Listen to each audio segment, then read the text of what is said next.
Universal uncle में आज फिर से आपका स्वागत है। बहुत इम्पोर्टेंट, बहुत ही महत्वपूर्ण टॉपिक पे बात करने वाले हैं। आपके सामने कई लोग आते होंगे जिनसे आपको काम करवाना होता है, और आपके परिवार के अंदर भी 5, 10, 20, 50 सदस्य होते हैं जिनसे आपको कुछ ना कुछ काम करवाना होता है, और काम लगातार भी करवाना होता है। अगर आप व्यापारी हो तो आपको कर्मचारियों से काम करवाना है, और यदि आप घर के मुखिया हो तो घर के सारे जो भी आपके अंदर मेंबर हैं उन सभी से कुछ ना कुछ काम होता है।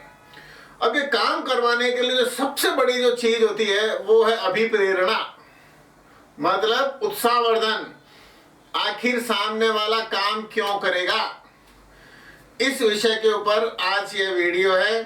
पूरा देखना, बहुत अच्छे से समझ में आएगा और लोगों से के हैंडलिंग पावर भी आपके अंदर अच्छे से आएगी। साथियों, आपने एक चीज तो देखी होगी कि कुछ जानवरों को हम लोग बुलाते हैं या वहां से भगाते हैं। हर जानवर के लिए अलग अलग शब्द बोलते हैं, शायद आपने पता होगा। जैसे गाय के लिए इधर नॉर्थ इंडिया में बता रहा हूँ क्या चलन है, ल ल ल। और कुत्ते के लिए क्या चलन है, तु तु तु। और इसी तरह से भैंस के लिए अलग है, कौवे के लिए अलग है। हर जानवर के लिए पास बुलाने के लिए अलग शब्द यूज करते हैं, और उनको वहां से भगाने के लिए अलग शब्द यूज करते हैं। हर जानवर के साथ एक शब्द यूज नहीं करते, लेकिन हम इंसान के ऊपर एक ही चीज यूज करना चाहते हैं। ये गलत है। हर इंसान भी 3 तरीके का होता है। मतलब जो आप आसपास चलते फिरते लोग देख रहे हो, महिला हो चाहे पुरुष, इनमें सब में 3 तरीके के लोग हैं। अब एक तो इंसान होता है जो दिमाग से सोचता है, एक इंसान ऐसा भी होता है जो दिल से सोचता है, एक इंसान ऐसा भी होता है जो पेट से सोचता है। कभी सुना आपने? हाँ, ऐसा होता है। और ये मैं नहीं कह रहा, ये बहुत बड़े फिलोसफर हैं, 200-300 साल पहले भी है ना, उनकी किताबें भी आई है। अगर कोई साइकोलॉजी में या फिलोसफी के अंदर कोई स्टूडेंट हो, प्रोफेसर हो, तो उनसे पूछना, 3 तरह के लोग होते हैं। लेकिन और ये तीनों तरह के लोग अलग अलग तरीके से हैंडल होते हैं। अब आपको हैंडलिंग करनी है। आप ही के परिवार में 3 तरह से सोचने वाले लोग हैं, लेकिन काम आपको कोई करवाना है, तो सबसे बड़ी चीज अभिप्रेरणा 3 तरीके से होती है। एक तो होती है कि आप किसी को पुरस्कार दो, मतलब पैसा दो, उससे वो उत्साहित होकर वो सारा काम करता है। इसके अंदर सारे कर्मचारी गण आते हैं।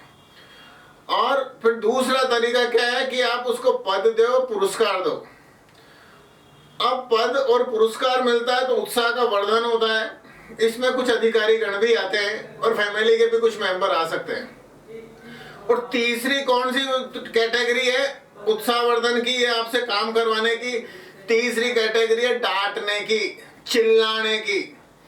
मतलब आपको कोई काम कराना है, कोई आदमी आपका सीधा सीधा काम नहीं कर रहा, उसके लिए चिल्लाओगे, डांटोगे, उत्पात मचाओगे तो फिर वो काम होएगा।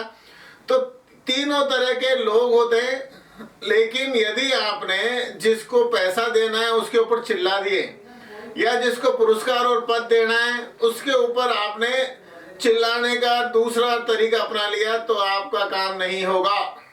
यदि आपको लोगों को हैंडल करना नहीं है तो आप कोई व्यापार नहीं कर सकते, कोई परिवार नहीं चला सकते, परिवार भी फूट जाएंगे।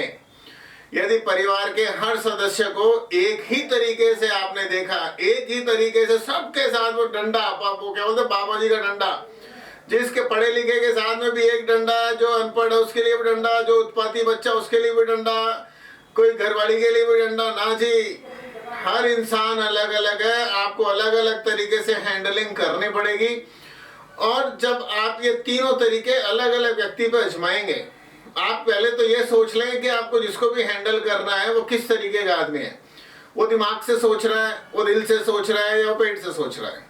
फिर ये तय कर लें वो आपका कर्मचारी है, या आपका अधिकारी है, या आपके कंपनी के कोई डायरेक्टर्स में से, या फैमिली मेंबर में बच्चे हैं, जवाई है, बीवी है, सब साहब हैं, जो भी है। तो इन सबको अलग अलग तरीके से हैंडल करें, और 3 के अलावा कोई चौथा तरीका नहीं है। चौथा तरीका खैर महिलाएं ज्यादा समझती है, रोने का, कि उनको अगर कुछ काम करवाना है तो उनका रोना धोना चालू, तो फिर सारे के सारे ये सारी विद्या फेल। डांटना, पैसा देना, पुरस्कार देना, इन सब से ऊपर एक ही विद्या है फिर। लेकिन आमतौर पे जब हम घर, परिवार, व्यापार, फैक्ट्री इंस्टीट्यूशन, इन सबको हैंडल करना चाहते हैं तो हमें ये तीनों तरीके अपनाने चाहिए। मेरी बात के अंदर आपको कैसा लगा, आप इस पे कमेंट जरूर दीजिएगा।